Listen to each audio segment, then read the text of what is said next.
Good evening, members of Spiritual Encrypted Encounters. How's everybody doing this evening? I hope everybody is doing great. As for me, I've been doing my workouts, staying active.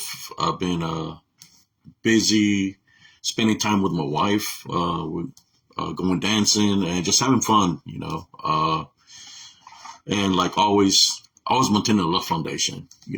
When we maintain the Love Foundation, brothers and sisters, sometimes, the enemy comes, in many ways, shapes, and forms. They want to interrupt your love foundation. If they can interrupt your love foundation, then spiritually, whatever is driving them, or should I say bonding them, has the opening to spiritually attack you. I'm going to share a story that happened to me this weekend while I was out there having fun, while I was dancing. Sometimes our past comes and tries to catch up to us. Well, I was sitting down with my wife. We already had danced a couple of songs, and there was a female that came in and asked me that she wanted me to go talk to somebody, and somebody wanted to talk to me, right? So I went up there, and I recognized the guy, somebody I've already talked to before. But I believe that he might have an attachment on him. But this guy, the only thing he was talking about was drugs. Like he wanted drugs or something, And I was like, man, I don't do that, But this guy I believe he had to do part, or he was involved in my cousin's death, So I was waiting for him to see what he was trying to do. He kept on trying to lure me to go to the restroom several times, so I figured he was up to no good. I wasn't drinking, I was sober. So I still kept on having fun. I wasn't really too focused on him, but I know for a fact that he tried to lure me to go to the restroom like 4 times, and whatever the case that was, I said to myself, you know what, I'm not going to let that negativity affect me from having a good time tonight. I'm not going to have my guards up, even though it's automatic when you're not drinking. So you pay attention to what's going on. And, my wife witnessed this, she witnessed this, and she's like, I've heard the stories that you tell me, but that's the first time out of the 6-7 years we've been together that something like this has happened. I said, well, my stories are real. My stories are not fake, just like all the stories that I talk about in Elms Grove, they're real. She said, yeah. She's like, I freaked out. It's like somebody of your past just surfaced up. Just like the stories that you tell me, that you have enemies, they target you spiritually and physically. She's like, I witnessed it tonight, So she was kind of freaked out because of that. And I told her, don't worry about, I told her I wasn't worried about it because, I had everything under control because I did not allow, the negativity to affect my heart. One of the things this individual was saying, and I believe it was something within him, or maybe for those that I don't do drugs, but something within him, I don't know was it within him, but so he kept on saying, feed me. I don't understand, the terms for feed me. I don't know if he was telling me to give him drugs or whatever, but I don't do drugs, but that's something that he kept on saying, feed me. So I figured spiritually, because I was sober, I was fearing whatever was bonding him was saying, feed me. And I was even going to feed him feed something that's negative with negativity, because that'll be a spiritual opening for me to get spiritually attacked. So I'm going to take my love foundation, I'm going to take my love foundation. As I was dancing, things were trying to come into my mind, because it was trying to find a spiritual opening. But I kept on rebuking it in Jesus Christ's name, because I wanted to stay with my love foundation. And that's what happened. I'm just sharing a story of what I went through this weekend, All these other things that happen from trolls and people that are just trying to make a quick buck, that they don't take this seriously. I take the spiritual and physical aspect seriously because it's a matter of life or death, spiritually or physically. But there's certain individuals that all they want is money because that's what they're about. So they'll lie out of their teeth to make a quick buck.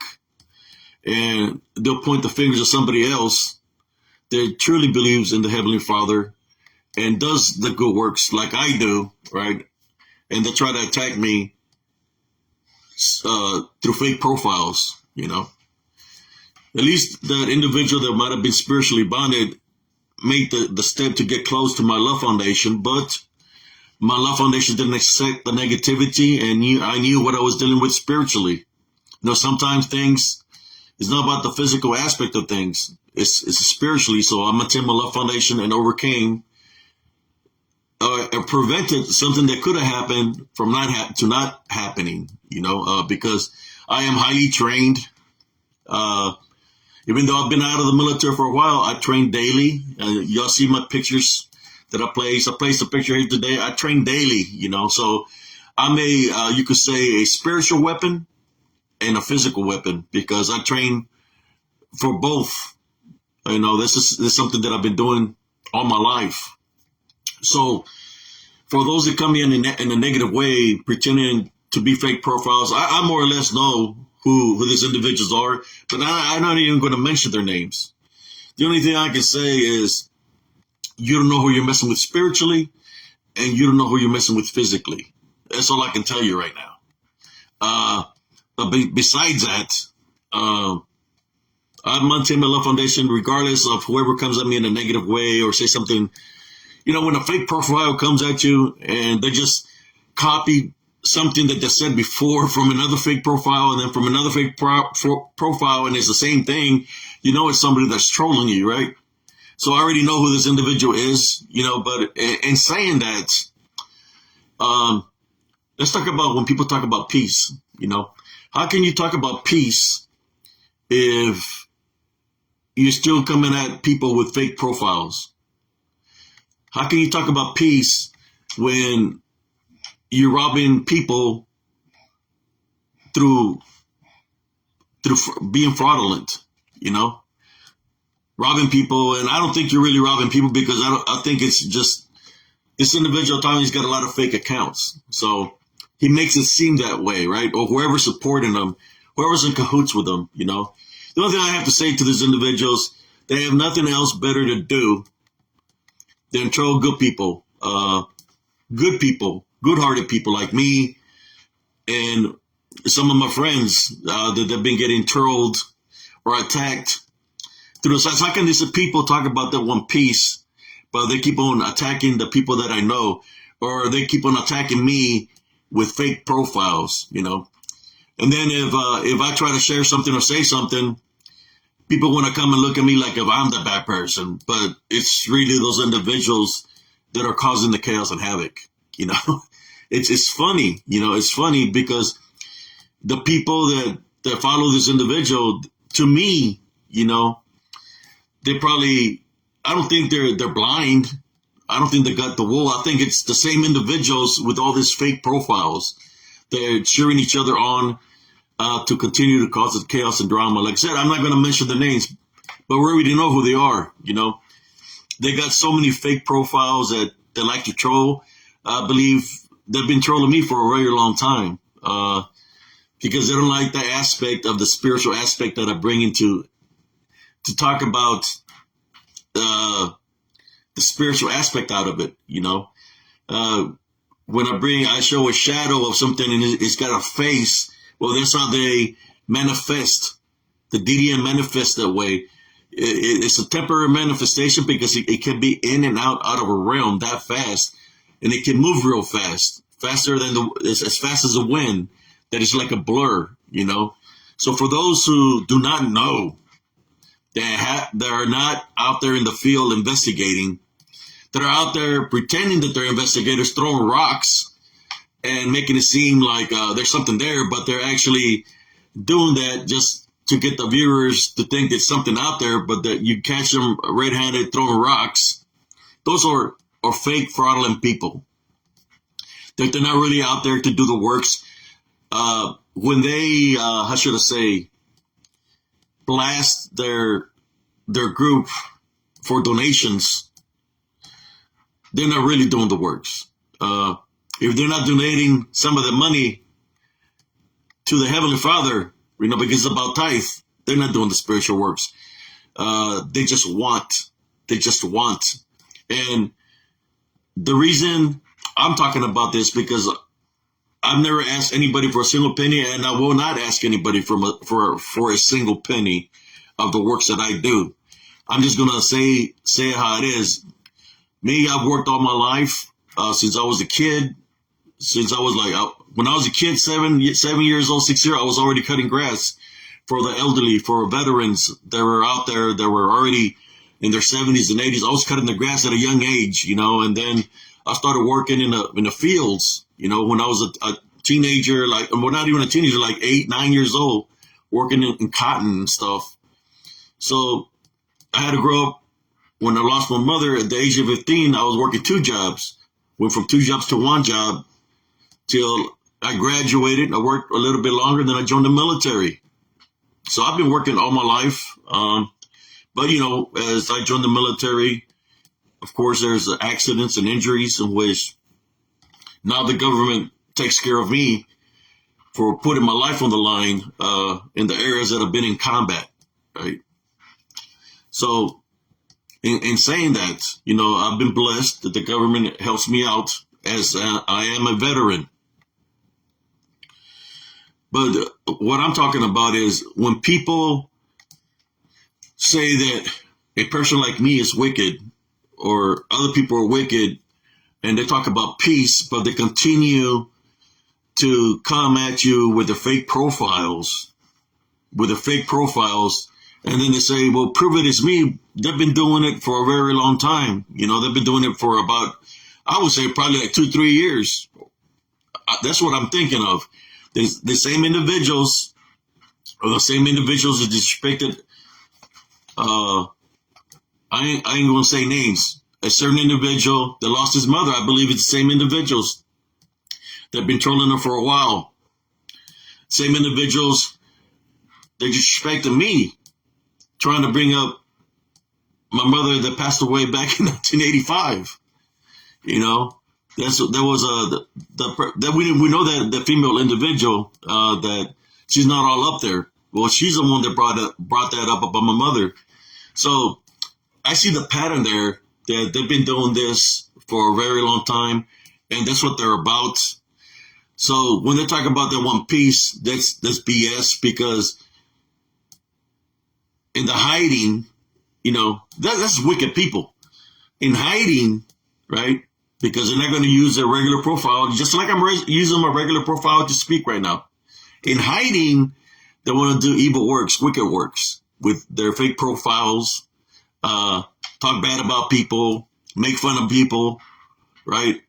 And then they try to flip it, try to make it seem that people like me, people that I know, are bad people, but in all honesty, it's really them that pretend they're about peace. If I got a question, if you were a man of peace, right? Like I said, I'm not saying no names. If you were a man of peace, then why is a certain family member not with you? If you're a man of peace, like you say, why are you in the situation that you are right now? That you're begging for money because you lost a certain family member. Why are you in that situation? If you're a man of peace, that means you will have a love foundation, right? You will have a love foundation that will mean that Jesus Christ is there to protect you from anybody coming up against you in a negative way. He will be there. The bigger question is, why is a certain individual not with you? If you're a man of peace, like you say you are, or you pretend you are, and you're a man of love, you wouldn't be messing with people with your fake profiles. Your son would be with you right now, right? If you're a man of peace, he would be with you right now. That would mean that you walk in a firm, straight line, and you're not doing nothing wrong, and everything's fine and dandy because you're supposedly a man of peace and a person that believes in Jesus Christ. Why are you in the situation that you are? That's the question I got for you right now. Why are you in the situation that you are, that a certain individual is not with you? The Heavenly Father doesn't like dirty people. The Heavenly Father does intervene in certain situations. He'll take an innocent person out of a household that is wicked and place them somewhere else for the individual safety. That's my question to you. You talk about that you want peace, but you've been coming at me with fake profiles all this time, sending people to come at me with saying things, right? Like you've been doing it for a while. I'm not the one that's in a situation where I'm asking for money for people. I raised my son by myself with nobody's help. My son's already a young adult. I believe in Jesus Christ. I'm in the Love Foundation.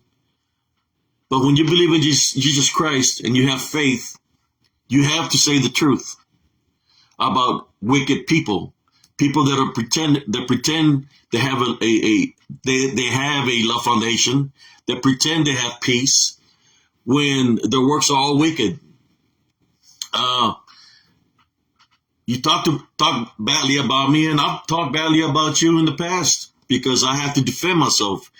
But this is not about that. This is about why you're in the situation that you are. You know, we want to talk about peace. When you have peace, right? If you really have peace, that means that everything in your household is running smoothly. There's nothing bad happening in any kind of way, shape, or form. But in your situation, if you look at the pattern, there's always something happening to you in a negative way in which you use that as a platform to ask people for money, to donate, like somebody's being a victim of something,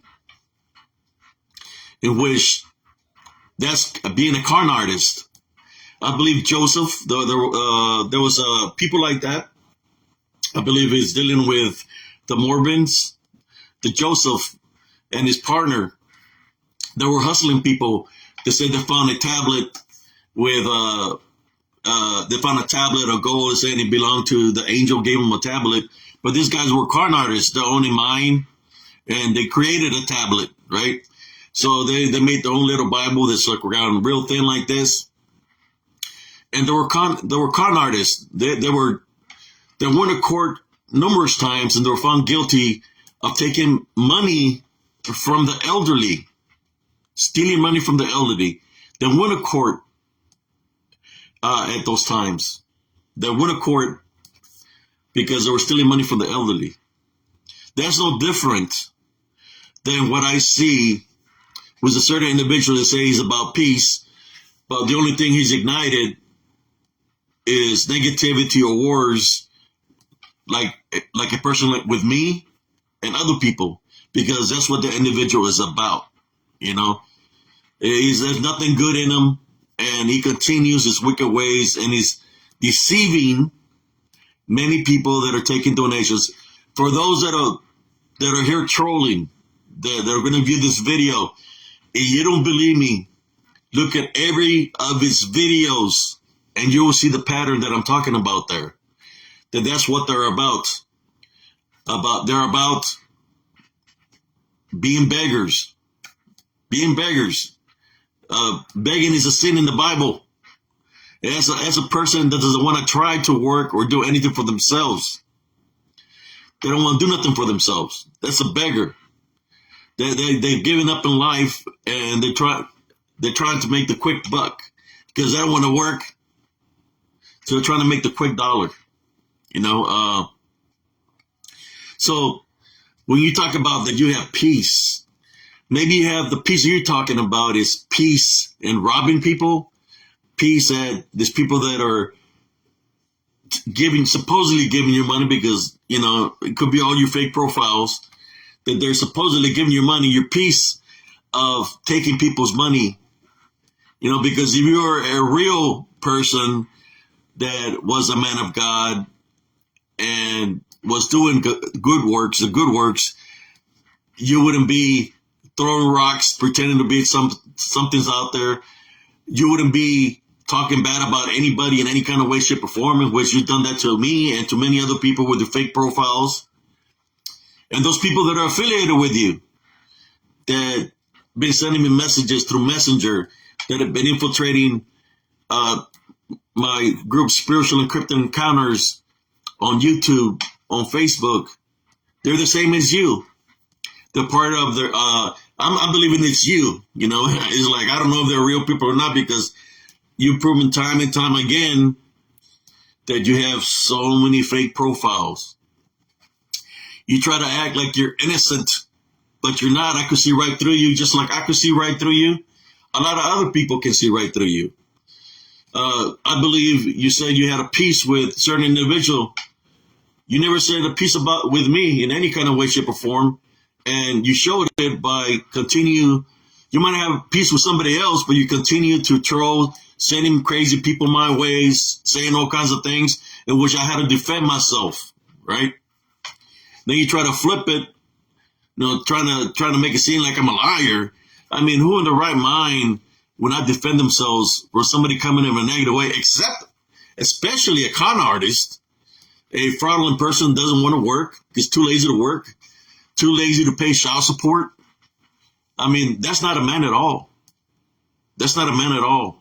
And for the people that are affiliated with you, you know, y'all belong in the same little, y'all drinking the same juice or whatever. But I think it's funny, man, that, you know, is it that you found people dumber than you to, literally, you found people dumber than you to give you money. That's crazy right there. You know, hopefully they can awaken if they were to troll this video, because that's what y'all do, is troll my videos, to awaken them, you know, to awaken them that they're losing money. Instead of giving this guy that's a bum money, give it to your children. Buy something for yourself. Don't give this guy a single penny, because he don't want to work. If he would have wanted to work, he should have already by now had a video say, I'm working at so-and-so. I started my new job. He wouldn't be asking for money all day long, right? That's a person that expects free handouts from people, freebies. And if you want to give them a freebie, you know, to me, certain individuals like this, they have habits, or they have a problem. And I'm thinking this individual, by the shape of his teeth, how they look, I think he might be on something. You know, I would say meth. I would say meth, but maybe I'll be wrong. But if he's using that just to get high, you know, that's wrong in his part. But that's what I see. And I know he's going to view this video, and he's going to try to come in there, but that's okay, because I'm used to it. He's been coming at me for freaking for a while now in a negative way. Yes, they come at me in a negative way. You know, I've defended myself numerous times. You know, of course, you know, like I said, I'm highly trained to handle situations physically or spiritually. It doesn't matter to me. And they've come at me. They continue to come at me every day. I just don't post the things that they come at me. You know, I try to post things, but I think certain groups that I've been posting there might be affiliated with them in some kind of way, shape, or form, because at least I'm being honest, and I'm expressing my feelings, how I feel about this people that are lying, that they're trolls. I'm speaking the truth on this. For somebody that has a group that say that they're their own group and they don't talk like I do in truth, and they want to make excuses to keep this guy like he ain't doing nothing wrong, that makes you wonder if this person might be affiliated with this individual, or it might be a person with a fake profile. You know, like I said, the peace was between two certain individuals. There was no peace between me, between other people. It was between only two individuals. So as they're coming at me in a negative way, to me, I feel as people are saying it, they keep on coming. I keep on making my videos, defending myself. You know, hopefully sooner or later, one of them will man up, you know, or leave me alone. You know, I've asked numerous times to leave me alone, but they continue. So that's why I'm making this video. I've had open challenges for anybody that's affiliated with them, let's handle business, because they've disrespected me so many times in so many ways, and I'm tired of that. Like I said, I'm on Tema Love Foundation. But yes, and when I see people, how should I say, I'm going to say it like this. When I see people bowing down to this guy, that's what I'm seeing. People bowing down to this guy that I know, and they're giving him some kind of power over him. I'm going to tell you something. He's going to continue to keep on playing the games with the fake profiles because you're giving him the power. You're giving him the power. That's why I make these videos. I make these videos so I can reveal the truth, his true self. I'm going to say some names. Damian Peterson, the chicken guy, the guy from Russia, the guy that contacted me today. He's got a lot of fake profiles. This is what he does. The people that are affiliated him, look, I think he's just a pawn, and there's somebody higher working behind this guy. So whoever's behind either one, the pawn or whoever that's on the chess table, I have an open challenge to anybody in that table, and I'm ready to show what a person with a Love Foundation can do. I can handle business spiritually or physically with a Love Foundation, believe it or not. With the Love Foundation, I've been 40-0 with the Love Foundation. What does the Love Foundation mean? That means I know what I'm doing. I know that I cannot leave no spiritual openings for me to get spiritually attacked. So anger is out of the equation. But I have discipline, and I'm able to handle situations without really hurting anybody. But I'm able to teach a person a lesson, right? A lesson in life. But this kind of individuals, they're used to being bullies. They're used to trolling people. And they're not going to change their ways for nobody. They're going to continue to pretend that they're the victims. They're going to continue to pretend that they have peace. But everything they do comes out of their mouth is wicked. Everything that the actions that they do against people with the fake profiles are wicked, because that's what they dwell in, is wickedness.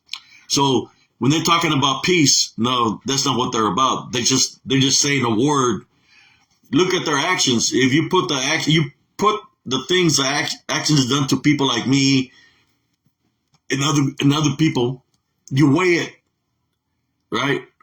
They're more negative than anything dealing with peace, anything dealing with Jesus Christ.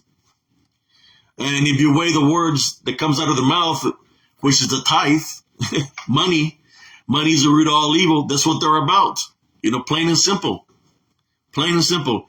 I know some people have their groups, and then they need the Patreons and that in order for the groups to strive. Well, I'm going to tell you all the stories while I got some viewers here, and I'm going to tell you why I did not ask anybody for a single penny. I'm going to tell you. I had a situation when I was 16 years old. My sister had bought a Ouija board that was like 30, 40 years old from a garage sale. I didn't know about it because I was working 2 jobs. So I seen her one time with this thing in her hand that was made out of wood. And, I was just going in and out from job to job. One day that I was coming from work, I was tired, My sister was there in the living room, and her hair was over her face, and the little thing from the Ouija board was moving by itself. And I was like, whoa, It was moving by itself on the board, and she started saying all the things that it was saying. And it was saying a lot of bad words, and it said certain things about my mother. So I got upset, and I said, what if I put some holy water on you? The Ouija board started trembling. The little thing started going crazy on the Ouija board. So I grabbed it. I got my crucifix, put some holy water on it. I started praying, put some gasoline on it. I burnt it. Black smoke started coming out of the Ouija board. Black smoke. I burned it. If I was a wicked person, I wouldn't have burned it. I burned it because I'm a man of God. I knew there was something evil and something had control over my sister. When I burned it and I were praying against it, my sister became normal. So for those that say that Ouija boards are not bad, well, I'm here to tell you they are, right? So 2 weeks later after burning this Ouija board, I'm outside with my friends. It's like 10:30 at night, and his 3 female friends. We're just talking outside, joking around, and this guy passes on a 10-speed bike. This is like I would say like 85, 86, and he makes a weird noise, like a howling sound, right? And the girls just start screaming, because they get scared because the way he howled. He comes around in his bike and he stands right there. I'm looking at this guy, and he looks like somebody that I know, right? Like somebody that I know from school. And I was like, hey, man, what's up, man? Why are you scaring my friends? He said, you need to leave. And he told me, you shut up, right? So I'm looking at this guy, and he's got a smile on his face, and he's looking at the females, and he says, who's scared? Who's scared, right? He's saying this, who's scared? So as he's saying who's scared, I told him again, hey, you need to leave. And he told me, you shut up. And then he looked at me, and he started mimicking everything that I did. If I had my hands on my waist, he would put them on his waist. He would cross my arms. He was mimicking me, trying to find the spiritual opening, trying to get me mad. So then I told him, look, and I said, because I knew the way he looked, it was a guy named Martin, right? I say, hey, Martin, what's up, man? Why are you here? Are you on drugs? Are you drunk? And this is what he said. I'm going to give you a clue. He said, just because you put holy water on me, you pray over me, place a crucifix and burn me, doesn't mean you're going to get rid of me. And he gives me a smile when he said that. So the first thing that pops into my head was that I burned the Ouija board, right? So I knew what I was dealing with. Yeah, there's something that nobody knew about. What I was dealing with was something supernatural, right? So I'm looking at this individual, and he says, look, I'm here for a reason. He said, I'm here for a reason. There's 2 paths. In one path, you already know that path. He said, in my path, you can have all the money in the world. He said, you can be the richest man in the world, but you got to follow my path. And the other one, you already know, you don't have, so you need to forget about him. You need to follow me. I'll give you whatever you want. You could be the richest man in the world, right? So I looked at him, and even then, I had my faith. And I say, first of all, I just want to tell you that I'm not going to leave my path. And when I said I'm not going to leave my path, he made this growling sound, and he started acting strange, and he started moving. His face kept on shifting. And he said, when I passed through here, I could have turned into any form that I wanted to. And I said, it didn't matter what kind of form that you would take. I will kick you like a dog. That's what I told him. Then I started saying the Our Father, who art in heaven, hallowed be thy name. And he's like, I can't win right now. My sister came out because she seen he was out there. So she came and she started praying she opened up the Bible. She was praying, right? He's like, as I kept on saying the Our Father, and my sister was praying verses out of the Bible, he said, I cannot win right now, but there's going to be a time when he's not going to be there and I'm going to be there. So as I kept on praying and I was focused on him, he turned around, not even 5 foot away from me. A puff of smoke, he vanished in thin air, and it smelled like sulfur. The form he had, the manifestation in the bike was gone, right? So this is one of the reasons I do the works that I do, right? This story that I'm telling you right now, that's why I don't ask anybody for a single penny. What if, listen to me very clearly, what if some of the donations that are coming to y'all is coming from a source that's demonic? In some kind of way, is making an indirect deal with you, in which it has some kind of jurisdiction over you. There's something for you to think about. So when somebody's begging from it, and if the source is coming from something in that nature, where it's already got something over you. That's why I do not ask for a single penny from anybody, because they are deceivers. No different than when they deceive the people that are believing in Bigfoot and Dogman and all these other cryptic forms that they manifest to. There's many that have been deceived. I just speak the truth about this because I've dealt with them. I've seen them all throughout my life. When people tell me, well, I'm here to tell you they're 100% flesh. Well, I'm here to tell you they're 100% spiritual. They're demonic of nature.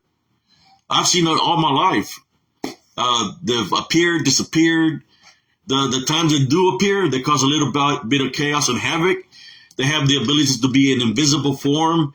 They can throw dishes. They can move objects. They have those capabilities. So I hear it a lot from people from the cryptic community. I'm here to tell you 100%, they're 100% in flesh. Or somebody will say, well, I shot at one and I killed one. I said, well, where's the proof that you shot or killed one? You got to have a picture or something that you kill one, but they don't have a picture, right? I'm placing pictures that they're around in disembodied form. The pictures that I place, people can see something's in there, but they're in disembodied form. What does disembodied form mean? That means that they're in spirit form, right? So they're not going to look 100% flesh, but when they manifest, they have the form, you could say, of to look like a shadow, because that's how they are, like shadow form. They can manifest in that nature, and just like that, it can disappear.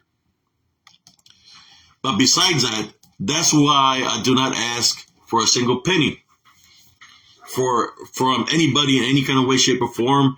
I just like doing the spiritual works that I do. If somebody wants to bless me with something that's different, it doesn't have to be, money, blessing will be like, for example, hey, well, thank you very much for having my spirit. Here, let's go get something to eat or something, right? Or let's go get a cup of coffee, that's a blessing to me. Or, hey, you want a water or whatever, that's a blessing. But I've been doing this work for a very long time, since I was a kid all the way up to now. And when I see somebody that's falsifying themselves to be a person of peace, a person that believes in Jesus Christ, if you look at all the videos of this individual, it's going to weigh out more that he's more negative than anything spiritual in a positive way. It's going to weigh out more, because if you look at his videos, he talks a lot of trash about a lot of people.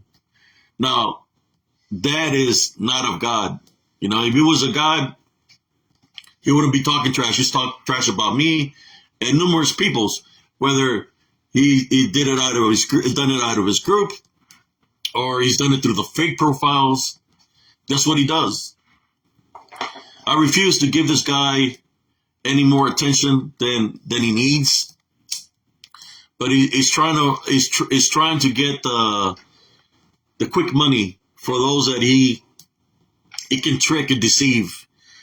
Like I said, there's certain individual that got his own group, and I think he's affiliated with them. I mean, if you're defending a guy that's talk negative about a lot of people, you supposedly created this group to help the victims that are being attacked till this day. But then you want to favor this guy. I mean, where is that about loyalty? It's about what's in your heart, right? What's in your heart? Yeah, I know we're supposed to forgive. I've forgiven this guy daily because he comes at me daily, and I forgive this person daily, because he comes my way with negative fake profiles. He sends people my way daily, and I forgive him daily. That's what I do.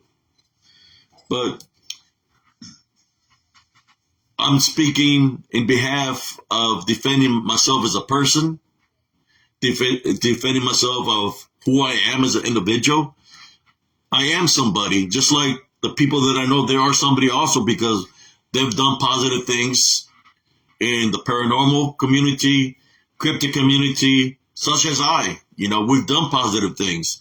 Maybe this individual might have some kind of jealousy towards what certain people I know have accomplished, the little bit I've accomplished, you know, the works that I do, that I help out people spiritually, whether it's cleansing the home, cleansing the individual, fighting spiritually.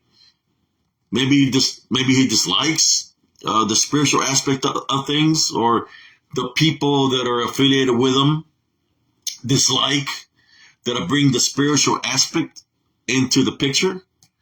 Well, this is who I am. I've done this works. I've done this work spiritually all my life, and everything that I've ever said to y'all, all my stories are 100% real. I mean, a certain individual got caught throwing a rock in a video that he was that that's a hoaxer, right? He's supposed to be boots on the ground, and on the video you can see him throwing a rock to make the noise, to make it seem there's something out there. That right there by itself, to let you know that this guy is full of it. He literally throws a rock, and they say something like, you hear that, like something there, but you can see him on the video where he's throwing a rock. He could bust it red-handed. How much more evidence do people need to know that this guy is a hoaxer? If he's a hoaxer, then what does that make him? A liar. So everything that comes out of his mouth is a lie. Even when he talks about peace is a lie.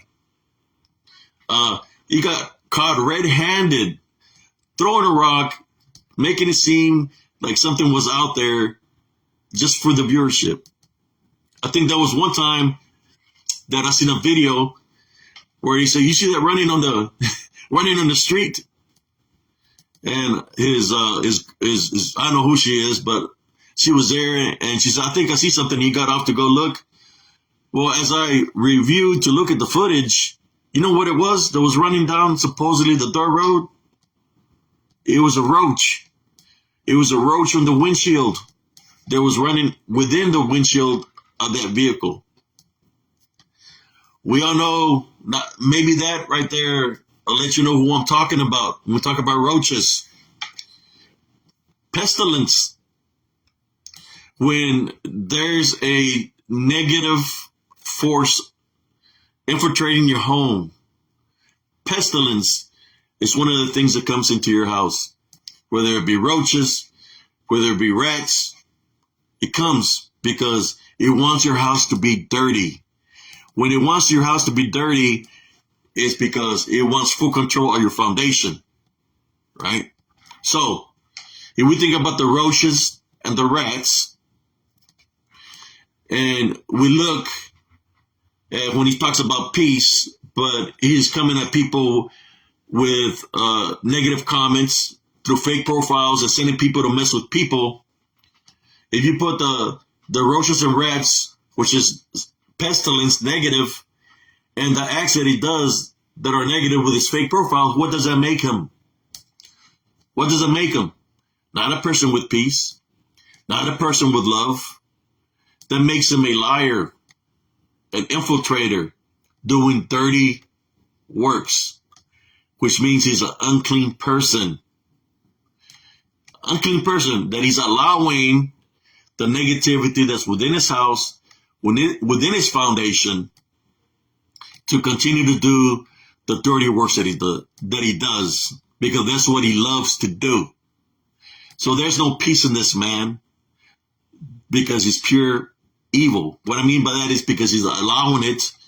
But I've asked him numerous times, "Hey man, leave my name out of it. I don't want to know nothing about anything." He keeps on with his fake profile. That's why I'm making this video right now. He keeps on and pretends he ain't doing nothing wrong to anybody. He pretends he ain't doing nothing, but I know it's him, because it's been him all this time, for a very long time now. Let me see what people have to say here.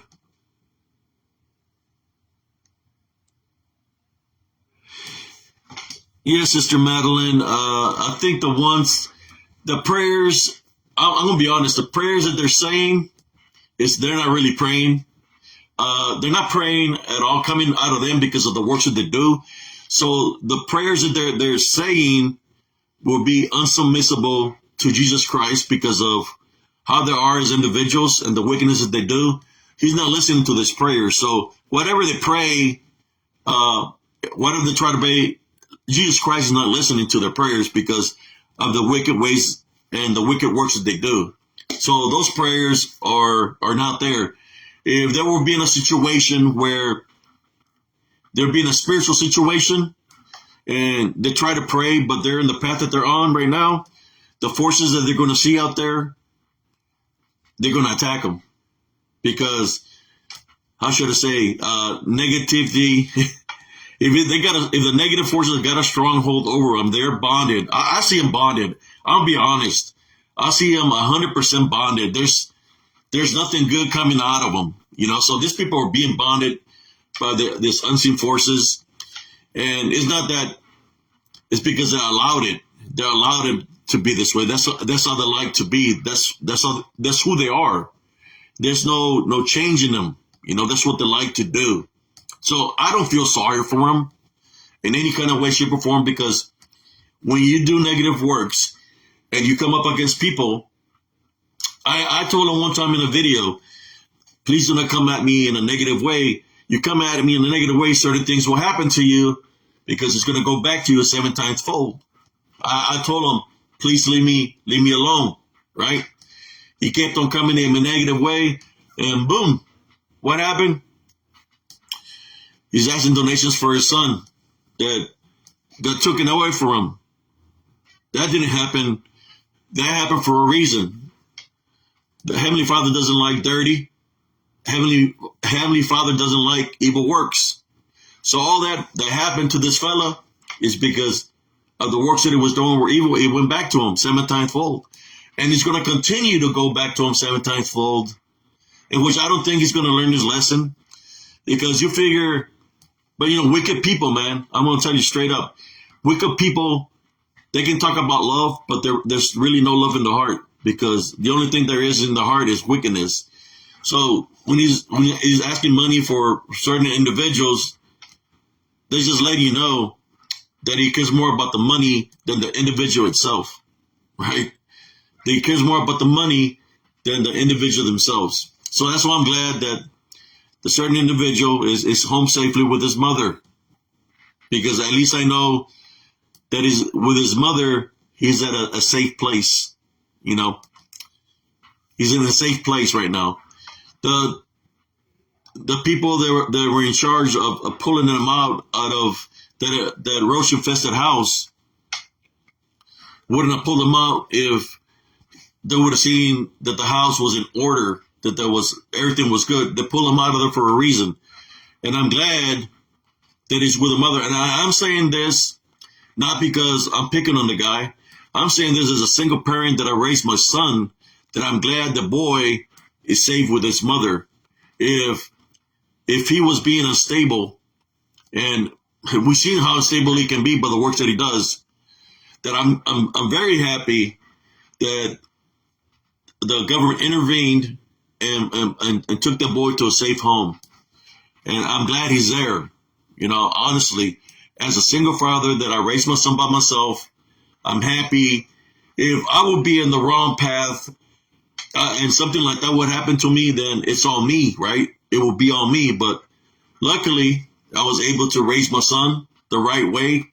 And he was with me all this time, and he's still with me as a young adult.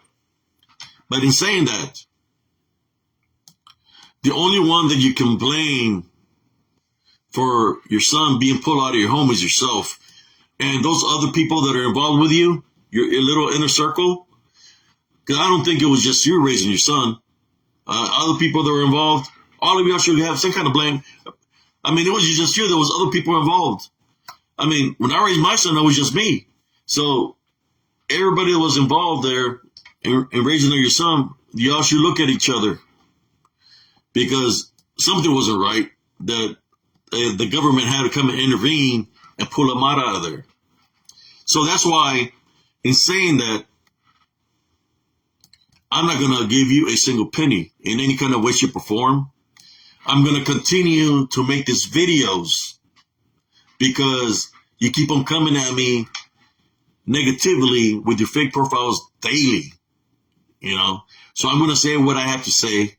You're not going to stop my spiritual works, and stop lying to people that you have some kind of peace within yourself, because you don't have peace within yourself. If you have peace within yourself, you wouldn't be talking badly about people with your fake profiles.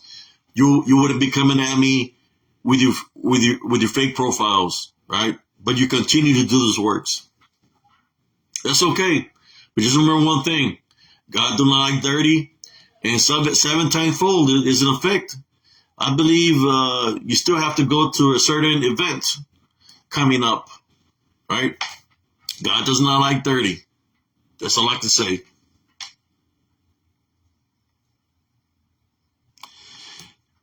Thank you, Sister Elizabeth. That's a true story.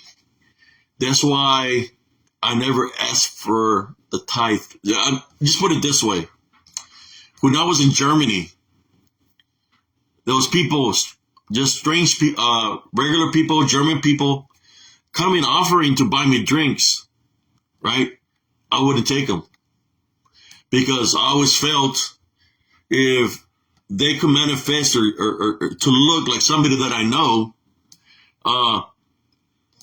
then they can manifest as a complete stranger in a foreign country trying to offer me a drink that they're paying for, in which they have some kind of tithe involved in it, right? So I would buy, if I had something to drink, I would buy it myself. But because I didn't want to take nothing from nobody, you know, because I witnessed. To finish that story, after that happened, 3 weeks later, or it wasn't even, there was like a month and a half later, that guy showed up at my neighbor's house, and I went up to him and said, "Hey man, what was the deal with you when you came over to my house saying this and this and this, you know?" And I was confronting him, you know, but I knew it wasn't him because, you know, he vanished. So I looked at him and said, "What are you talking about?" I said, "I've been locked up in," this is what he said, "I've been locked up in county for 2 months." He was locked up in jail for 2 months. So I went to go look at the newspaper, and yeah, he had been locked up in jail. So there was no way in the world that whatever manifested to look like him was him. One thing that they like to do, brothers and sisters, their giveaway is the little smirk that they do, because they think that we, you know, children of God are stupid, that we're dumb, we're not able to identify them. They're like doing this little smirk, and if that doesn't, they're always trying to find a way in through your spiritual senses, which is the tear ducts, the nostrils, the mouth, the ears, because of things that say and do that want you to see something, that don't want you to say something back, that want you to hear when they manifest to sound differently with their voices, right? Because they want to affect you through the fear factor. That's why it's important to maintain the love foundation. That day it said, "I cannot win right now." It couldn't win because I wasn't buying it, you know. I've witnessed, and I've witnessed this kind of things all my life. I spent time with a medicine woman in Mexico, right, healing people.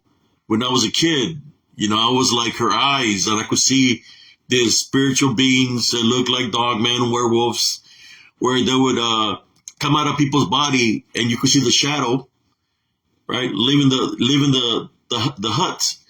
The hut had a fire, right, and I could see them leaving the hut. So when people come at me in a negative way, talking about, "You don't know what you're talking about," man, I've been dealing this all my life, since I was a kid, all the way up to now. When I came back to the States, right? When I went back to the States after being in Mexico for, I'll say like I thought it was 6 months. It could have been longer. I don't know. All I know is the medicine woman, or the curandera, was healing people, and I was her eyes. When I came back to the States, I wasn't the same. I wasn't the same because I guess being around all that and helping out people, it gave me the don, which is spiritual abilities to be able to identify something that of the balance. So I was never the same. It's kind of like I could be walking down the street. I'm going to give you some examples. I could be walking down the street. I'll see somebody go to their front door and they're looking at me a certain way. And I look at them and I could see the person being bonded by a demon. I could see the demon within the person. I could see it. So all throughout my life, I've been able to witness when somebody is being bonded, when somebody is being semi-possessed or possessed. I've been able to witness when there's something unclean in the house, when it's roaming around in the home, because it manifests and they show the presence to me, because I have that ability. It's ability that I used in Elms Grove to overcome what was coming at me, you know. So this spiritual ability has always been with me, in which my mom would always tell me, don't say anything to anybody of what you're seeing or what you see. No matter where we go, don't say nothing. Whether it was at our cousin's house or some person's house, I'll see the unclean spirits within the homes. You know, and then some of those homes that I went to, some of the people that were in those homes, they were worshiping something else, because I was a kid and I would see where the shadows would go, right? So when I opened maybe a closet, I would see the little altar that they have with black candles. I said, so it's something unclean. So I will close the door and walk and stay outside of the home. But I have the capability. You know, instead of people trying to come at me as an enemy, I have the capability to go to any location and I'll be able to find out what the deal is with that area, because I have the ability to spiritually track. I've proven it. I spiritually track people that are missing. I found people that have been missing for 3-4 months. I get guided to go to a certain location. I get there. I found a truck, call the cops, and the person that had been missing 4 months got found, because I got spiritually guided that way. These are works that I do. I can go to any location. You want to talk about LBL? I can go to a location in LBL, and I'll let you know if LBL is 100% flesh or if it's what I witnessed in here in Central Texas, because I have the spiritual ability that will manifest and show themselves to me, because spiritually they know who I am. This is the works that I do. I've been doing it for a long time. No, but I maintain a love foundation. When I go out there, they try to infiltrate, come at me and try to ambush me, because they know that I do the good works. You know, this is what people don't understand. I've been spiritually attacked when I go out there. You know, they try to jump on my shoulder area, neck areas. It feels like I have 3 people on my shoulders, you know, that I injured one of my toes. You know, I had an injured toe for about 4 months now. It still hurts some. I got an appointment tomorrow morning to do a follow-up. But imagine you're walking and you're hearing all this. You're recording, right? Because I do my live videos, and you're hearing all these different noises of birds and animals around you, in which that's impossible to. Normally, birds when they chirp, it's because there's nothing there. But imagine hearing the birds chirping, and you're hearing all other kinds of animals making different sounds, and then you start hearing whispers pass by your ears, right?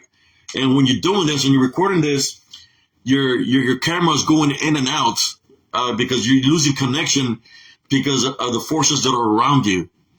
So as they're happening, I go into prayer and I start fighting spiritually.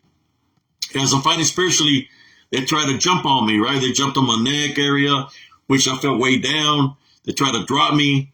So people are missing what's actually happening in the videos, because when I get my connection back, you might witness me leaving the area, but you're not seeing when I'm fighting spiritually.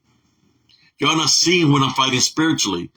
That's why for those people that are doubters, you're more than welcome to. You have an open invitation, whether you come here to Temple to take you to this location, or I'll take you to Elms Grove, and you'll see for yourself what I'm talking about.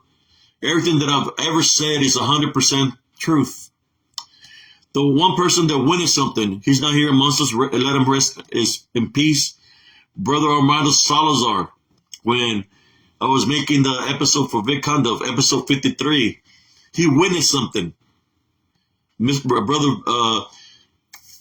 Vic Condov was a night guy for Vic Condov.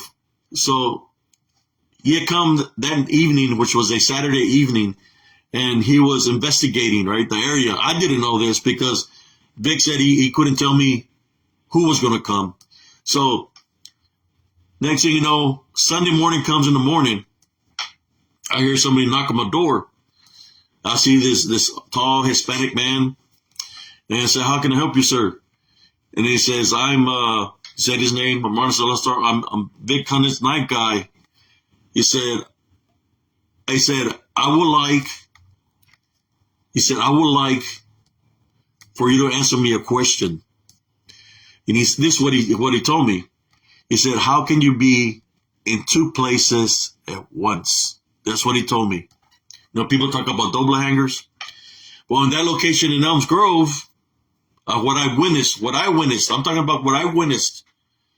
I witnessed the Skinwalker, shapeshifter, where he had the fur and looked like an old man. He was hunchback. I witnessed him, and then I've witnessed not just the different beastly forms that he took, but he could also transform into animals. I remember when I was following the red fox. The fox was looking at me and had yellow eyes in my yard, so I started following the red fox. As I was following the red fox, it went around the mobile home because I lived in a mobile home park. It was around Miss King's mobile home, and when I went around the mobile home, it wasn't the fox no more. It was that old man that was hunchback. He had the fur of what seems to be a skin of a coyote on his head and on his back. He was walking barefooted. He was naked, barefooted, and it was like, it was cold. It was like 30 degrees outside. This guy was barefooted, naked, with a fur coat, like the fur of the coyote. So I walk up this block, and I'm following it. I'm staying right behind it, probably like 10, 50 feet away from it, because I'm trying to figure out what am I witnessing. He's not looking back at me, so I'm following it. I go to the stop sign. He takes a right, so it's taking me out of the park, right? Out of the mobile home park. So I'm following. We pass the Embark. There's an Embark right there. And I'm following out the road. It goes around the Embark towards the old airport in Killeen. I'm following this man with a coyote skin on his back that's naked, literally naked. So I'm following him. He goes by the fence. And I stop and I see him walking on the grass along the fence. And it goes behind a bush, right? So as he's behind the bush, brothers and sisters, right, I'm looking to see if he's going to come from behind the bush. What comes from behind the bush was a St. Bernard, like a Cujo. He's running. He runs behind another bush. So I'm looking to see, I see the movement of the Skinwalker or the movement of the St. Bernard. From where the St. Bernard was, then I see a bird fly. So I walked along the fence to see the Skinwalker behind the bush. He wasn't there. The Cujo wasn't there. But what flew was the bird, which it manifested that way, to turn that way. That's the activity that I would run into Elms Grove at night. The reason at night is because at nighttime, if y'all know my history, I've had a blood clot on my leg, so I will walk at nighttime for exercise to build my leg up. And nighttime was better for me. You know, Texas gets hot. So, you know, gets hot. So I will go do my exercise at nighttime. I'll walk like 10 miles around this big quad, you know. I was timing myself. And that's when I ran into the Skinwalker, you know, when I follow him out there. That kind of activity and other activity where there was one evening I was walking. I was already tired from the night before. And I said, you know what? I'm going home. My legs hurting a little bit. So I turned around. I was by the airport, turned around, and I started walking back. It was like 30 feet away from me. And what I noticed was a big rock formation in the middle of the street. And I'm like, whoa. And there was some big rocks, you know, a big rock formation in the street. So I'm looking in the woods, you know, like, because there's a there's a drop, and there's a lot of woods out there on the outskirts of Elms Grove. So I'm looking and say, hey, is anybody out there? I'm trying to hear if there's any movement, but nobody's saying nothing. So I'm looking and looking. I'm like, I go around the rock formation and I make it home. And I'm like, what is this rock formation about? There was a circle of big rocks. And there's no way anybody could play something like that fast, right? So what I found out about the circle formation of the rocks is this, brothers and sisters. How you doing, Brother Josh Turner? Thank you for tuning in. Sister Nellie, thank you. Sister Elizabeth. This is what I found out about the rock formation. I found out that the shamans used to heal people within the rock formation, people that were sick, right? To put the people within the circle and they do their ritual for the people to get healed. I was injured from my leg, with a blood clot. So I'm thinking they might have built their rock formation so I could go into the rock formation. But at the same time, the other way that will make a round circle formation in that manner was when a person was dying. So was it for me that because I was healing? Was it me because I was dying? I did have a blood clot in my leg, but I didn't enter the circle. I maintained my faith in Jesus Christ, and that's what got me through it. But then I found out there's a different circle. 3 circles, 3 different. 2 are from a rock formation. One is for healing. One is for when a person is dying. The third one was when the natives' families were in threat that they were coming to kill them, whether it was, other natives or cowboys that were coming to kill the family, right? What the head of the household would do, the father would gather the mother and the children and form a circle. They will form the circle. They will cut each family member's wrist. And the father will cut his wrist at the end. So they will bleed out because they were going to die regardless, right? So they bleed out. They said that when the sun will rise in the morning, that out of the bloodshed of those sacrifices, that there was a entity that will come out of the center of the circle. He was called the One. Coming out of the center of the circle. And the abilities he had, the abilities that One had was like, you could say, demonic in nature. He had the abilities to manifest into any elements within the wherever they committed if they died within a circle in the woods. He had the ability to manifest into any animal within the woods. It can manifest out of trees, out of vines, but he's called the One. I believe that something of that nature happened there in Elms Grove because there's a certain location in there, in the wood line, that you could see an outline of a circle. And I believe something happened in that circle in that nature. And I believe that when my son seen that shadow figure, or that I witnessed the shadow figures coming out of that one, it could be the One. Or only God knows how many families died in that manner. That this demonic being surfaced up. And their goal is vengeance, right? Because it's out of blood sacrifice. So they're out to do harm to anybody that comes in that environment, right? I hope y'all liking the stories that I'm talking to y'all about, brothers and sisters. In Central Texas, Austin, all these areas, in Salado, Texas, they had found the oldest Indian burial site, the oldest of the whole world, discovered a couple of years ago. And that explains a lot of the activity that happens. One other thing of the natives that used to live in Central Texas, there's a story. There's a story that they used to be affiliated with the Cav and the horse regiments. So there were their scouts. They would track other natives that were being wanted. They will help the Cav capture the natives that were being wanted. Where it didn't matter if they were Cherokee, Comanche, Apache. That's what they would do. The natives from here, from Central Texas, but those natives had a problem. The problem that they had, brothers and sisters, is they had captured a Cherokee, I believe, and when the scout, the U.S. Cav soldier, went to go find them, he found them. They were eating them. They were cannibalistic. So we all know what happens when someone is cannibalistic. Is when they cross over, they become what? We all know what happens when people eat human flesh.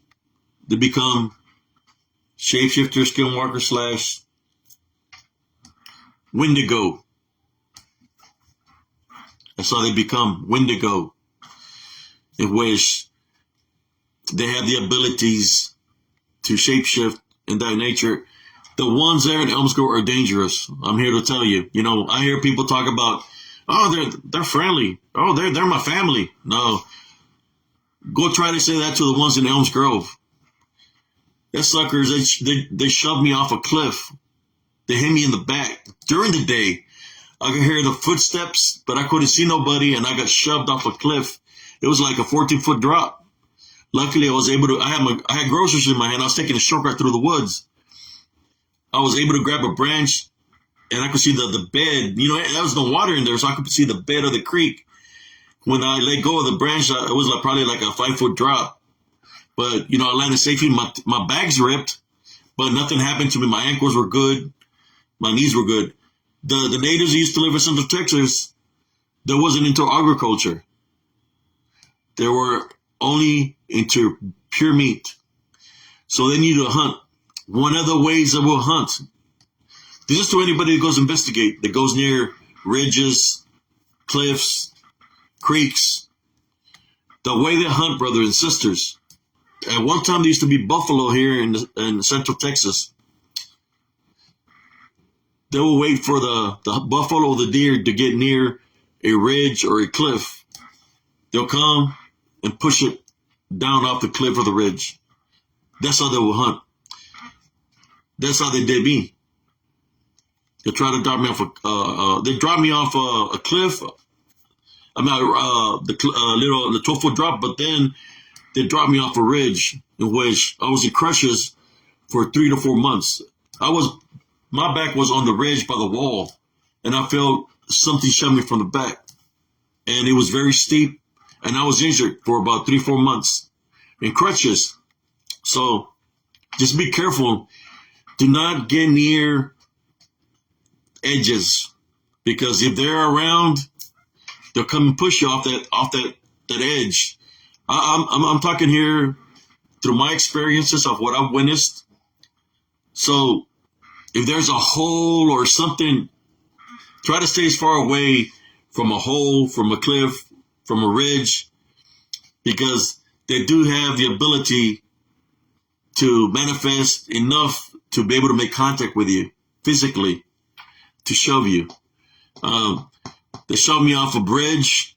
Look, I seen a man right there in front of Elms Grove down the highway get elevated up in the air, like 7 foot up in the air, and get slammed on the ground 3 times. Then I made it all over the bridge. I was walking with a walking stick because I had my blood clot on my left leg. I was trying to build my leg up. And I crossed the bridge. The bridge had no rails. And I'm asking the man, I said, "Sir, are you okay?" It was an African-American guy. He wouldn't respond to me. He was laid out by the rail. This is like around in the afternoon, like 5 o'clock, sun's still out. So I get up. I say, "Hey, sir, are you okay?" So he gets up and he's looking at me. And he comes stumbling my way. As he's stumbling my way, he stops right in front of me. This is the first thing that comes out of his mouth when I asked him, "Are you okay?" He said, "Next time I see you, I'm going to kill you." That's what he told me.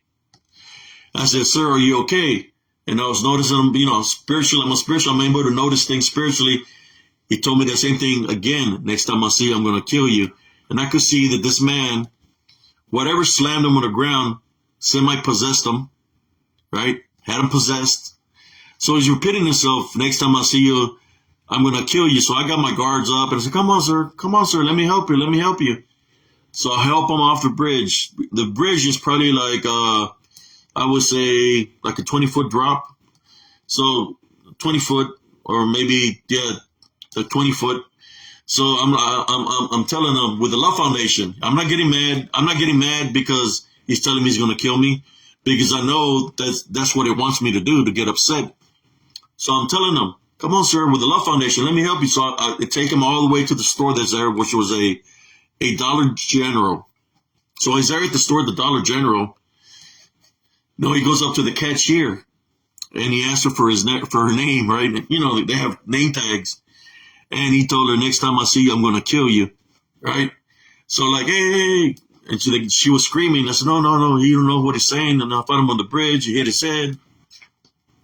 So I grabbed some water. I prayed over the water for it to be blessed. And I gave him the water, opened it up, and he drank the water. As I drank the water, the man became normal. And he's like, thank you for the water. He don't know what happened to him on the bridge. He don't know that something took over his body. The only thing he said to me is thank you for the water, but he don't know anything that happened to him. I asked him, what were you walking, sir? He said, well, I ran out of gas.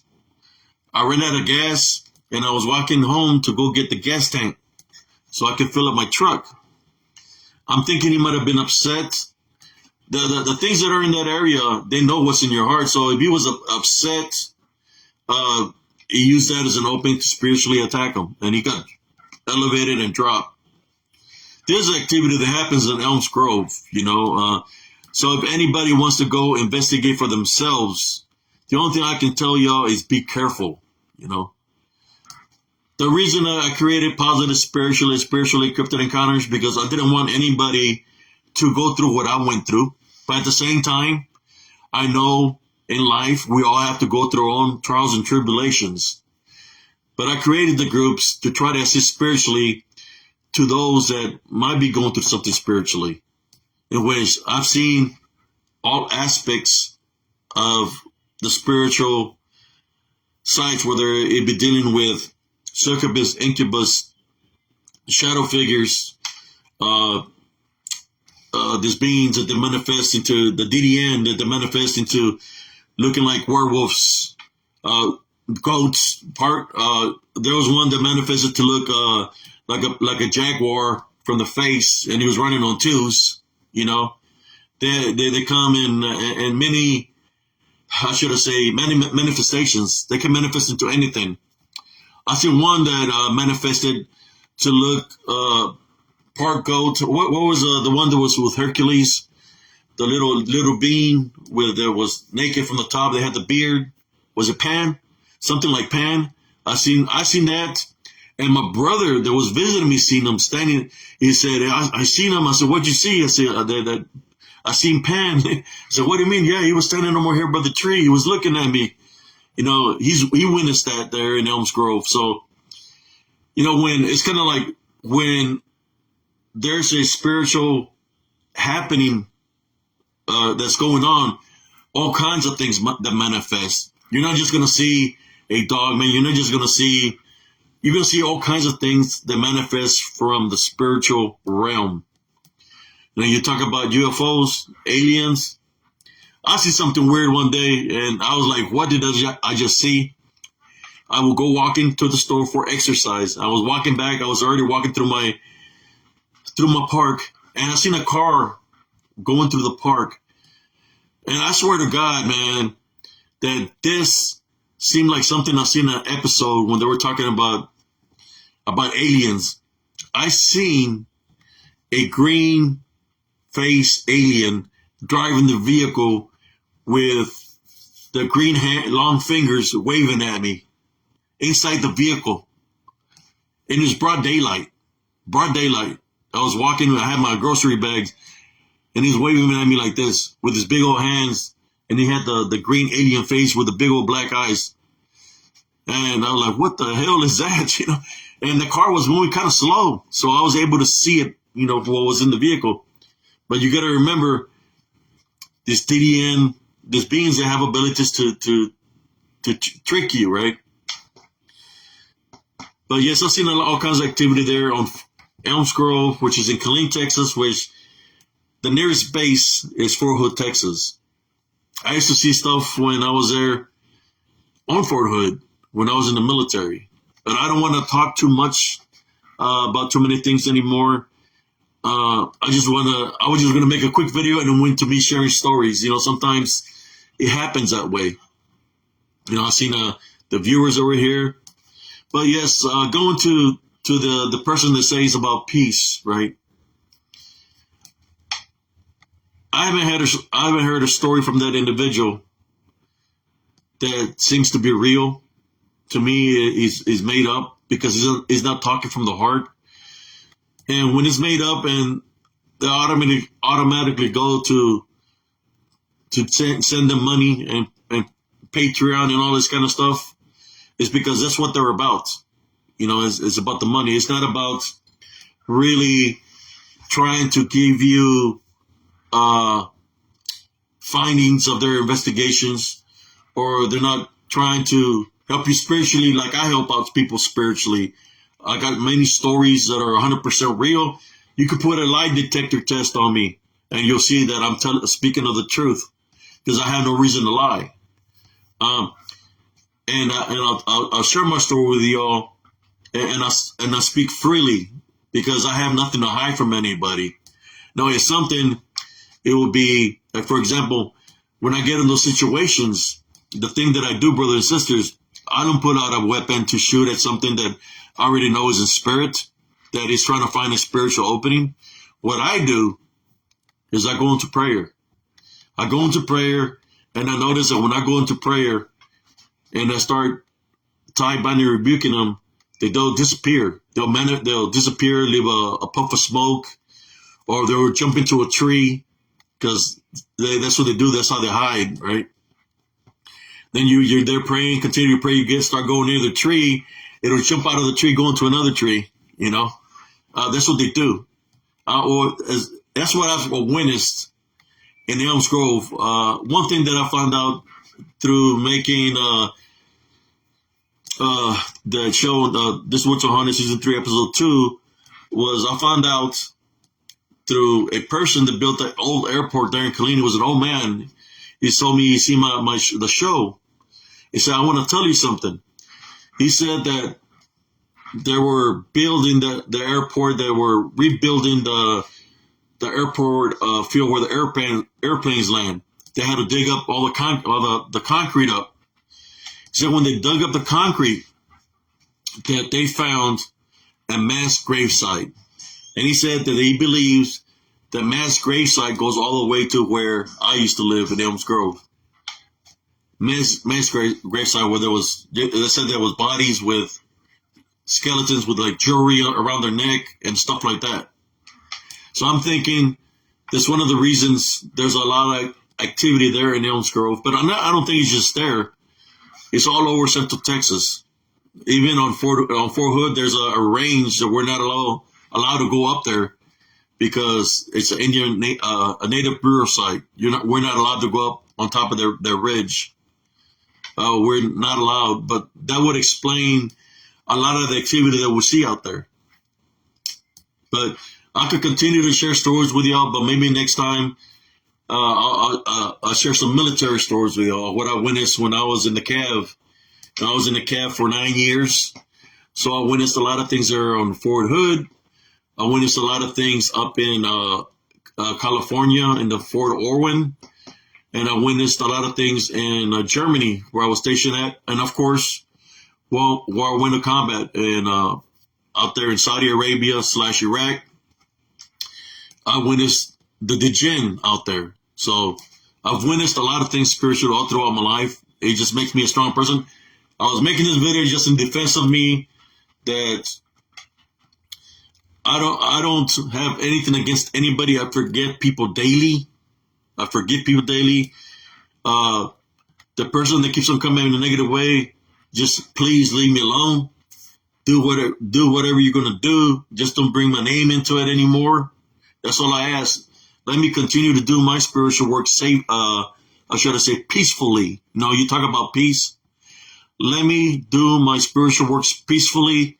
Respect my works of what I do, and I respect what you do. Just leave me alone, and I don't have to make videos like this anymore. I'll continue to work and concentrate on the spiritual works that I do here in Spiritual Encrypted Encounters. But I don't dislike you. I don't hate you, because I can't be that way, because I'm attending Love Foundation. The only thing I ask, if you truly want peace, stop trolling me with your fake profiles. Stop sending your female friends to come in and tell me things. I don't even hear nothing. I already got enough of my plate. Just respect the works that I do, and I won't come at you in a negative way. Or should I say defense-wise, right? Because that's all I'm doing is defending myself. Who's not going to defend themselves? That was one thing my mom used to say to me all the time, is don't be nobody's carpet. And I said, why is that, Mom? As a kid, I said, well, if you're somebody's carpet, they're going to step all over you. And said, what am I supposed to do? You pull the carpet off your feet. You're not the carpet. You remove the person that's on top of you, right? So in saying that, to the person that claims they got peace, please stop trolling me. Stop sending people my way. You do what you do your works, I'll do my works, and good luck with a missing family member. Wherever this missing family member goes to, it's up to Jesus Christ. Remember though, you say you're a man of peace. You're a man of love, right? You're a man of peace. Wherever the courts decide, or the Heavenly Father decides, you have to accept it. And you cannot blame me or anybody else. We're just on the sideline, right? We're on the sideline. Can't blame nobody else but yourself. So please stop sending people our way, my way, my friends' ways, Stop sending them.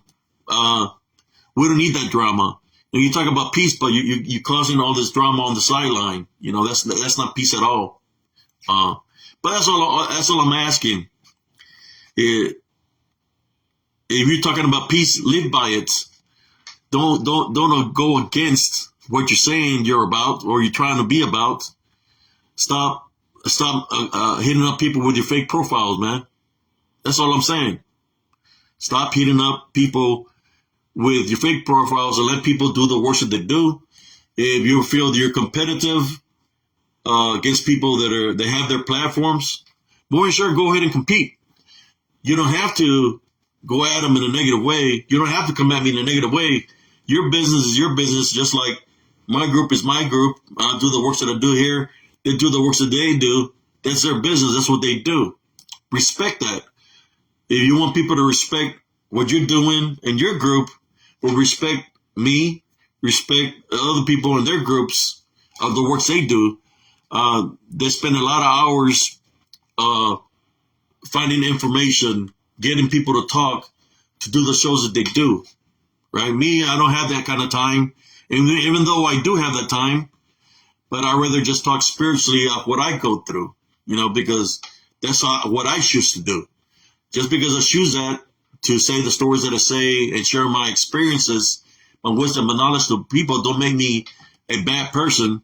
It doesn't make me anything in that nature. I'm just doing my spiritual works the certain way that I'm doing them. Just like the other people that have their groups, you need to respect that. If you want to be respected as an individual, well, act like a respectful person. Don't go off at people's wives in a negative way, or get people to come at people's wives in a negative way. Don't get people to come at somebody that's been deceased in my life since 1985 and talk bad about somebody I lost in 1985, in which you did, we all know who that lady is, because she's coming at people in a negative way. She said that to me, it doesn't hurt me. she said it to hurt me. The reason it doesn't hurt me is because I know my mom is around me spiritually, right?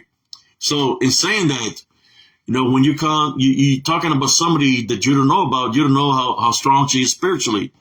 So spiritually, spirits know when somebody's talking bad about them. So just be careful what you wish for, because just like I deflect negativity, you call upon somebody because you talk bad talking about them or trying to make fun of them. The spirits can come bite you in the arse. That's all I got to say to this lady. I don't try to put all my business out there, but that doesn't hurt me, at all, because it's happened so long ago. But I feel for. I'm saying no names. When a certain individual got hit that way, they were talking bad about his mother when she passed away, right? When she barely passed away, and they started coming at him in a negative way. That's not right at all, that's not right at all. And it's kind of like the way y'all work is you try to get somebody when they're down, right? When they're down and they're going through something, that's how y'all attack when they're in the most vulnerable moment, that he's going to get somebody upset or whatever, right? Because they barely lost somebody. That's what y'all did, Y'all did that with no regrets. But I'm going to tell you like this. There's karma, Spiritually, when I'm going to talk to you straight up, that lady that she said what shit about, that's nothing compared to the story that I'm going to tell y'all before I go. When I lost my mother, back then, the phones were on the walls. There was no cell phones. When you had the phones on the walls, you picked them up. I had a phone call. On the day that everything happened. I picked up the phone. When I picked up the phone, I could hear women laughing. They were laughing very wickedly. And I could hear either a baby being sacrificed, because you could hear the baby crying, or a cat, one of the two. And you could hear where it was crying and then it was into pain. That right there, now that's wicked. And I've dealt with that. That's why I say, when you try to bring my mom into the picture, of which she's been gone many years, it's not going to hurt me. But it could come and bite you in the butt, because my mom is a very strong spirit. A very strong spirit. And the one thing that she didn't like is people that were bullies, or people that come at her in a negative way. And just like she was like that in the flesh, in spirit, same way. So be careful what you say about people, whether they're living or not living. You got to remember one thing: the spirit continues to live. Now, when we talk about spirits, is it possible? Now, within the cryptic community, we're talking about is it possible that you're witnessing spirits of Bigfoots, Dogmen, Goatman, or as we say, the DDN spirits, disembodied spirits, because they have the abilities, because they're demonic, to manifest that way? Is that what people are witnessing out there? Is that what they're really are witnessing when they disappear in thin air, when they go into a tree? Something that's in the flesh, it's not going to go into a tree. Something that's in the flesh, it's not going to just vanish in thin air. Something in the flesh, if you shoot it, bullets are not going to go through it. So what are we really witnessing out there? I've got short reels. I got all kinds of pictures, and my experience that I've shared with you of the DDN, which I call DDN, disembodied demonic Nephilim. I've got my evidence submitted into, how should I say, the melting pot of the cryptid, paranormal, spirit pot of what it really could be. You got to look into all aspects of everything. You can just say it's flesh because somebody got a footprint or somebody got a hair sample or something. But when they have the ability to appear and disappear. And you hear it all the time. You know, you hear from a lot of people that say their stories within the crypto community where they're seeing a Bigfoot appear, disappear, you know, or they shot at it and disappeared, going through trees. That right there, going through trees or vanishing in thin air, that is not something in the flesh. Trust me, it's not something in the flesh. So that's just something for y'all to think about. Is it a cloak and dagger that they're having? I mean, when they go through trees, if you have a cloak, I mean, literally, you're seeing the figure jump into a tree without it disappearing. It just jumps into a tree. And then this is what I witnessed. As I pray and keep on praying, they jump out of a tree, go into another tree. They're going in and out of 2 or 3 trees, and then boom, they go into the wood line. So what are we really witnessing out there, brothers and sisters? There's just something from here, from Spiritual Encrypted Encounters, from what have I experienced, of what I've witnessed. That's why I come. I'm just letting you know why I come this route, this conclusion, because the experience, I fought them in Elms Grove. This happened to me from 2002. This is how many years I fought. You know, people talk about they go visit the LBL. It happened for me from 2002 all the way to 2016. That many years I fought spiritually in Elms Grove from 2002 to 2016. They took a lot out of me. A lot out of me. I almost died there numerous times. I didn't die, but their capabilities of people that are around me, they passed away. They lived within my neighborhood. In my block, I lost, see, 1, 2, 3, 4, 5, 6. 6 people that live in the same block as I did. They all died within 2 months because I was seeing them going in through the homes. I tried to warn them, hey, there's something going into your home. They all have something in common. This is how they all passed away. They were all found dead in their bed in their sleep. Every single one of them. Except one. One of them was found dead asleep on the recliner. That's all that passed away. I believe this unseen forces, they can attack, and if kind of like a succubus or incubus, they killed my neighbors. It was that many within a short period of time. They're all found dead there was this guy that he inherited the home of his brother. And I knew his brother. His brother was a veteran, and he was found dead in his bed. So the brother came and inherited the mobile home from him, right? He was there for a little bit, 2-3 months. Guess what? He was found dead in his bed. The shadow figures that I talk about, call them DDN, wraiths, whatever you want to call them, they have the ability to drain your energy in that way through your senses, and they attack.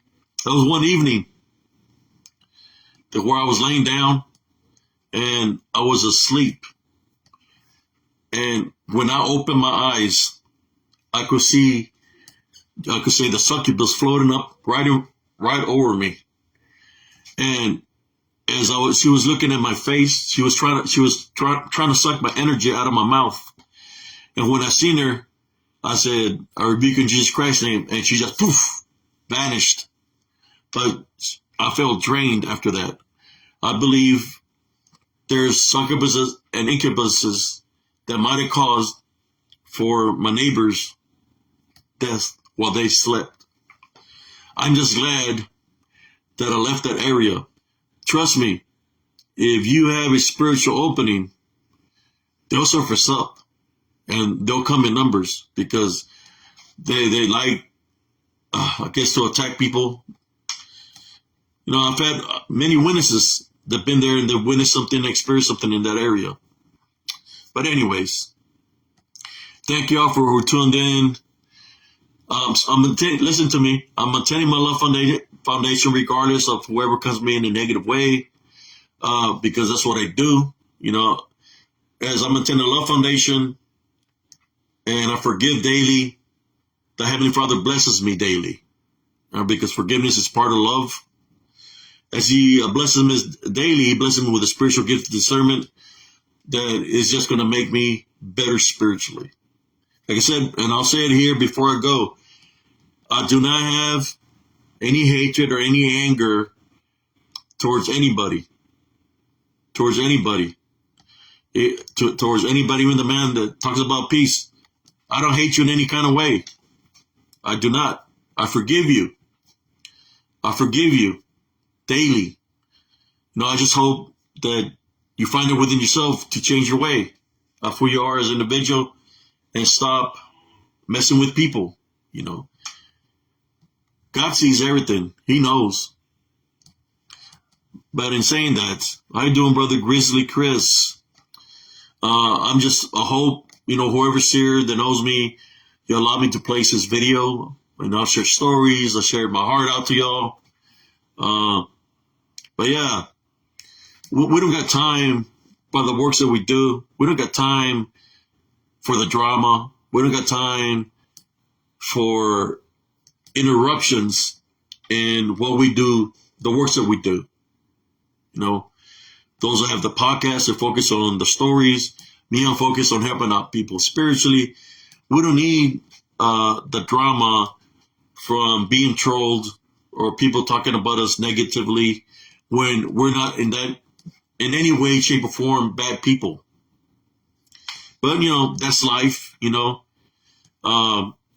There's good people and there's bad people, and that target you and come at you in a certain way. But like I said before, I forgive people daily. I don't hold grudges. I don't have anger in my heart. I have love in my heart. That's what keeps me going. And it's a good feeling when you have a love foundation, when you see the blessings that come at you, you know, and the friendships that come with those blessings. You know, all is possible when you have a love foundation. Sky's the limit with a love foundation, because the Heavenly Father is going to place you in places where you're able to show people who you are, and you're able to help out people spiritually. That's the works that I do. But anyways, thank you all who tuned in. Brother Josh Turner, Sister Nelly Turner, Elizabeth Ann, Anthony Pace, Christopher Clough, Cousin Jesus Carvajal, Christopher Thomas, Philip Barnes, Sister Madeline, and let me see who else. I think I'm missing somebody here. There's somebody up here, and see, Sister Elizabeth Ann. I think I said everybody this year. After I finish this video, brothers and sisters, I'm going to download it, and I'm going to place it on YouTube. If you want to see it again here on Spiritual Encounters on Facebook, or you want to subscribe to Spiritual Encrypted Encounters on YouTube, I'm going to place it out there. You know, you want to subscribe to help me out to get more members and give me a thumbs up. I would appreciate it. But besides that, I guess the moral of the story that I'm saying is what we want in our hearts of how we want to be as individuals is what matters, right? It's not about what somebody's saying about us. It's how we want to be as an individual. I rather have a love foundation than hatred in my heart, because I know the feeling. That feeling of having hatred and vengeance is not good. It's a spiritual opening to get spiritually bonded. That's why I choose to maintain a love foundation. I always say this: I always maintain a love foundation, no matter what the situation is. And that's why I'm making this video. No matter what the situation or people come at me in a negative way, I will continue to maintain my love foundation. Thank you all for tuning in. God bless every single one of y'all. And I got y'all in my prayers. I ain't forgotten nobody. Yeah, I'm gonna be too sociable right now because I'm trying to work through what I'm going through. But I ain't forgot about nobody. That's why I'm making this video today. Continue to do the good works that you do, guys. Don't don't let nobody stop you from your path in life, from what you're trying to accomplish. Uh, just do what you do. Y'all do a good job at what y'all do. We all do a good job of when we're trying to help out people spiritually. The stories, when people share their stories, people gain wisdom and knowledge through stories. I always have this also another saying, sharing is caring, right? You share a story I've had where people been in a situation. I got feedback where they heard when I said to go into prayer. They said they were in a situation when they were facing a dog man. That a dog man appeared in front of them and he was looking at them. That they went into prayer because they remembered what I went through in Elms Grove, episode 53 on Dogman Encounters. They said they remember went to prayer, so they went into prayer. They said when they went into prayer that the dogman just vanished because they went into prayer. And, I just wanted to share that. I've gotten positive feedback from my stories, and people have gained wisdom and knowledge by when you share your stories, There was this guy that I had to kick out of Dogman Encounters with Dogman Discussion because he came at me in a negative way. He was saying something in a story about East Texas that he encountered a dogman and all this, but then he started insulting me. I'm not going to say that his story is not legit because I used to live in East Texas. You see, this guy didn't give me the chance to talk to him like a real human being. He just came at me in a negative way right off the bat, saying I didn't know what I was talking about. Talking about he's from East Texas. I used to live in East Texas. I used to go work up in the fields in East Texas, up in Lubbock, Texas. So I know what's out there because I've been out there. I've been out there since I was like 11 years old. So I witnessed what he said he witnessed. I've witnessed it out there. But he gave me no choice to kick him out of the group because he was insulting me. But when he said the story that he said, I could relate to what he was saying. But he was sad that I had to kick him out because the way he came in a disrespectful manner, that's not good. It's kind of like he had his mindset of just coming in and just bashing me right off the bat. I used to go work in Littlefield, Texas, Anton, Texas, Levelland, all those areas in East Texas. I used to work there. So I know what's out there in the fields, in the woods, but there's not really that much woods, just fields, right? I know what's out there because I worked there. So if he wouldn't have come at me in a bad way, maybe we could have talked professionally, or should I say respectfully to one another. But he chose to target me right off the bat, come at me in a negative way, saying I know what I'm talking about. But I lived there in the summers. We used to go work up there. So I know what's there. No different. In Lubbock, Texas, one thing that they have is where they spotted some UFOs in Lubbock, Texas. And that kind of activity I've seen in the ranch. I used to stay in a ranch. Man, you see, there I go saying stories. One more story. We used to live in a ranch, and we witnessed this big beings with red eyes, dark red eyes. And I wasn't just the one witnessing. It was all my brothers and sisters witnessing it. My mother would witness it. And there's around the pine woods or around the ranch. And you could see the glowing eyes looking at us. And then you could see it moving. You could see the silhouette of something massive with red eyes. And they'll come and peek inside the ranch. I know where the ranch is, So it's like before you come at, basically what I'm saying is before you come at me in a negative way, at least get the chance to know me instead of trying to think that you know me. That we could have had something in common here with the story. When he said red eyes, I've seen this, but I had to delete the individual. I mean, it had a fake profile. It had nothing of anybody on the friends list. So I had no choice but to delete him from the group. But something he said about the red eyes, I witnessed that in Lubbock, Texas. when I was a teenager. Not just me, my brothers and sisters in the ranch where we stayed in. There was a lot of them. That's all I can say. And they were picked through the windows. Now, you want to call them Bigfoots? Go ahead, call them Bigfoots. But to me, of what I've experienced, is more of disembodied.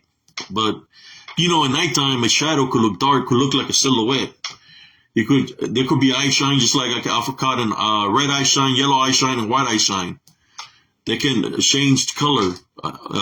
To me, it's the energy that's within them, right?